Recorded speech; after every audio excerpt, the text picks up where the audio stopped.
My name's Willard Van de Bogart. I am with the Ethership, an electronic music group.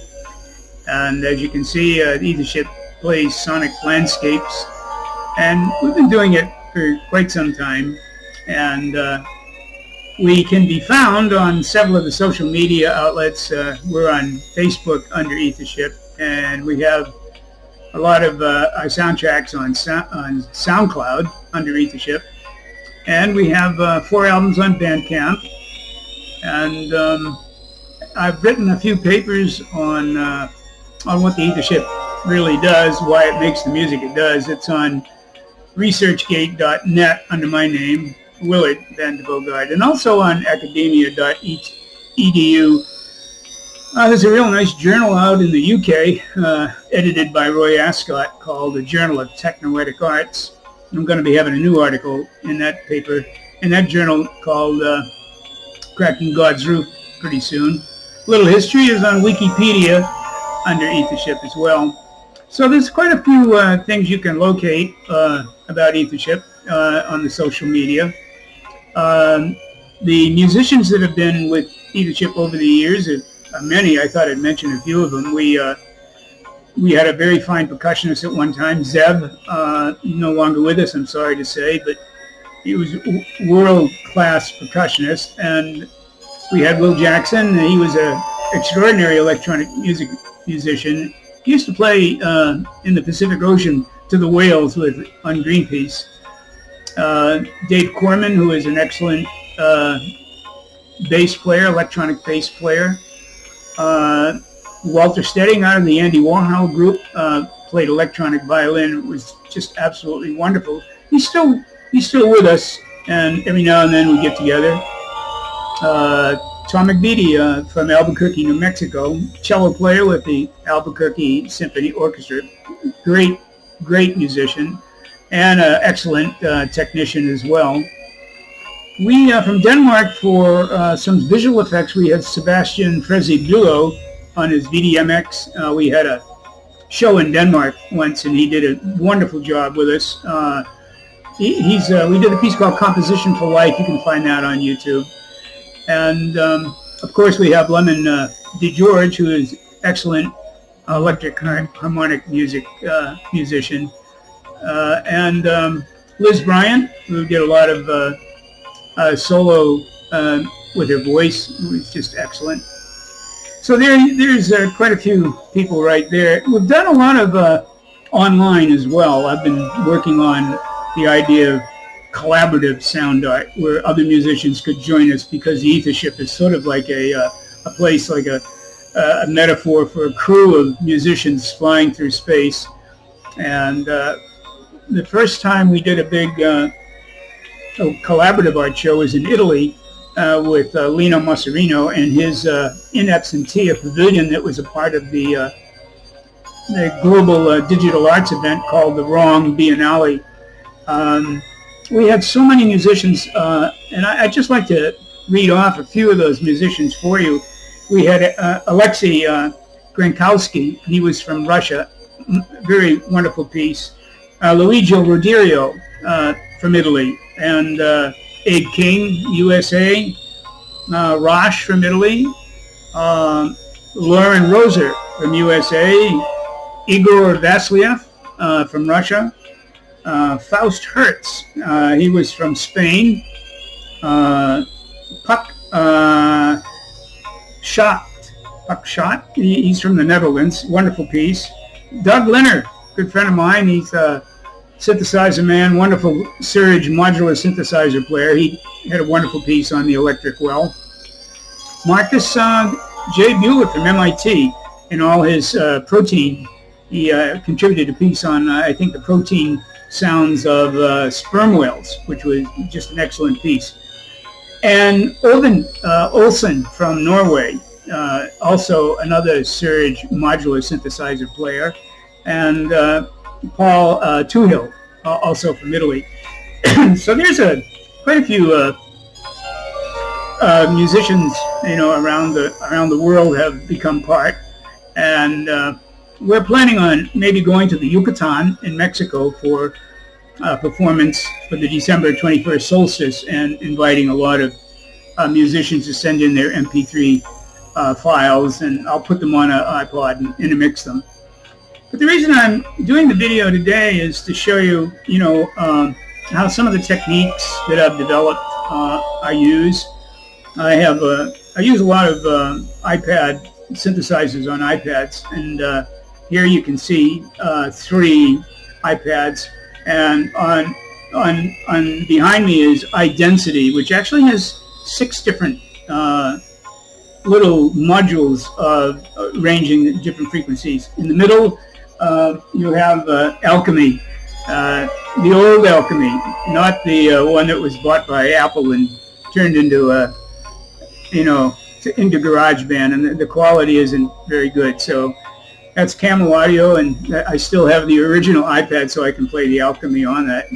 And then we have Igor's Synthscaper, which is a wonderful way to really make etheric and many environmental types of sounds that I really love. He has a couple other apps out as well, Soundscaper and Fieldscaper, but this one is Synthscaper.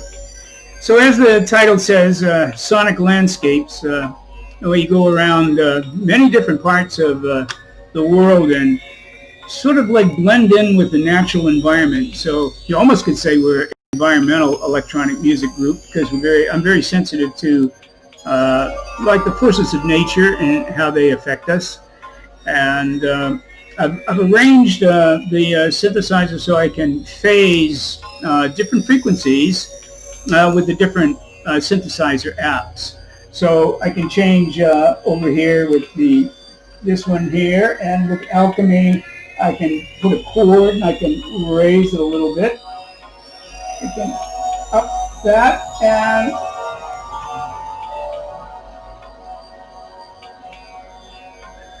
that's to give you some idea. You can I try to modulate the frequencies, so I'm phasing multiple frequencies, and I use about 6 of them altogether. This only have room for 3, and the way it's done is every iPad can have you can have as many apps that you want, but I usually use layers of 4 different synthesizer apps.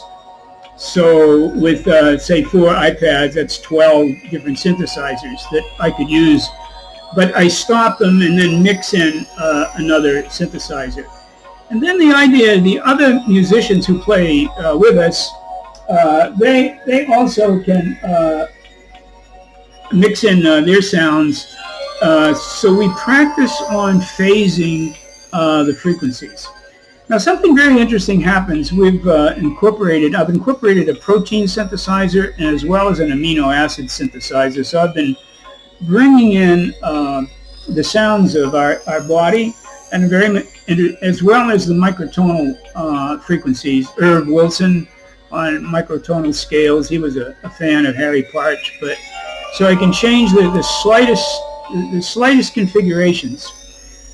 But the unique thing about electronic music, as far as I'm concerned, is it's not a music that is a melodic in any stretch of the imagination, but it has its own dynamic rhythm, and it has its own kind of ways of relating the sound. You relate the sound back and forth, and the key thing is it changes my frame of reference. It changes my thinking, because I know that our sound is related in a lot of ways to what's going on in our minds at the same time. So it's sort of like a sound that helps my imagination in terms of how I might compose a certain piece if I see different images in my mind with it.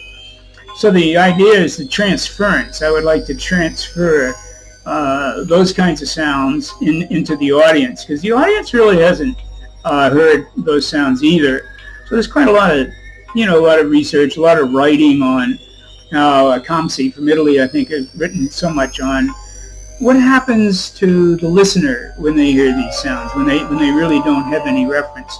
So the idea is to really try to phase the sounds So they really do make a lot of sense, and they're not so abstract that you can't really understand them very much.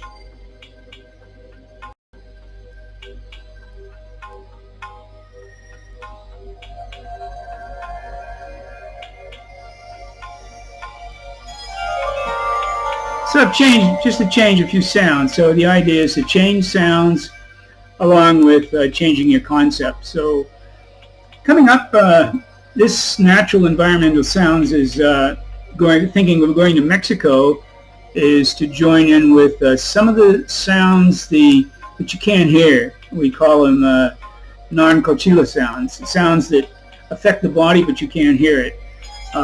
And many of those sounds are like gravity waves and electromagnetic waves, and there's so much research on that. You could say we're electromagnetic beings that respond to the many forces that are in the universe, emotionally perhaps. I mean, there's been a lot of conversation about how these other forces affect us.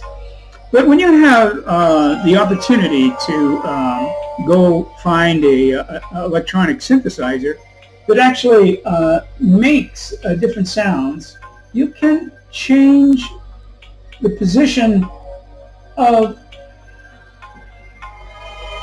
so many different variations, and of course I do it fluidly.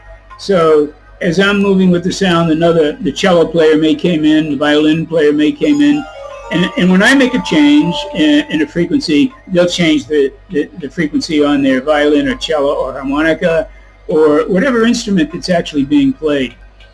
The online musicians, I make a video of an example of the sounds, and I let that's what I did on the electric well in Italy last year with the Rom Biennale. I made a video. A video was produced by Lemon DeGeorge, and then we put the Ethership music within the video, and then we showed that video to anybody who might want to watch it or participate. And the request was, you send us a sound and we'll mix it with the other sound. So you could say it's world music in one sense, but it's a lot of different sounds from different parts of the world that are blended together. And I really am exploring this. And in fact, I'm exploring it again with Lino Masarino in Italy. So it's very subtle electronic music, and it's very dynamic.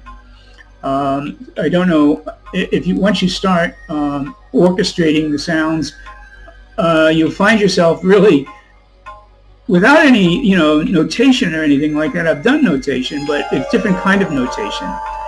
And when you start hearing an electronic sound, you may ask, well, what do I do with that electronic sound? I think that's probably a question that a lot of people that aren't familiar with electronic music, but electronic music is becoming quite popular because it's not because it's atonal, it's freer for the mind. It opens up opportunities to explore different sounds, and it's different everywhere. I think predominantly when you hear electronic music today, it's kind of like referred to as house music, and it really isn't house music at all. It's really pure electronic music is sound for sound's sake. You could call it sonic art or sound art. And even though I've said, I'm doing sonic landscapes, sometimes you could refer it as dark ambient music or just ambient space music or space music. So as we just incorporate more knowledge of space and we download, the sounds of quasars and the sun and pulsars, and we're getting a lot of different sounds from radio telescopes, and many artists, myself included, are mixing it with other sounds to see, just how you react and how you respond to that. So that's kind of like a nutshell. I didn't not here to demonstrate a lot of different sounds. You can go to SoundCloud and YouTube, and you can actually see how I go about doing that. So this is a short introduction to Ethership Sound Sonic Landscapes. I hope you enjoyed it, and I'll try to maybe do another one showing you how I actually mix the sounds. So Hope to hear from you on the MP3s. You can always send it on Messenger and Facebook on my Ethership Facebook page. You can write to me on there, send a message to me on there, and I'd be more than happy to, receive your MP3 and work with it. Currently working on a project now, teaching children how to make new sounds in Italy in schools. So it's quite interactive that way as well. Okay, so thank you very much. I hope to talk to you again.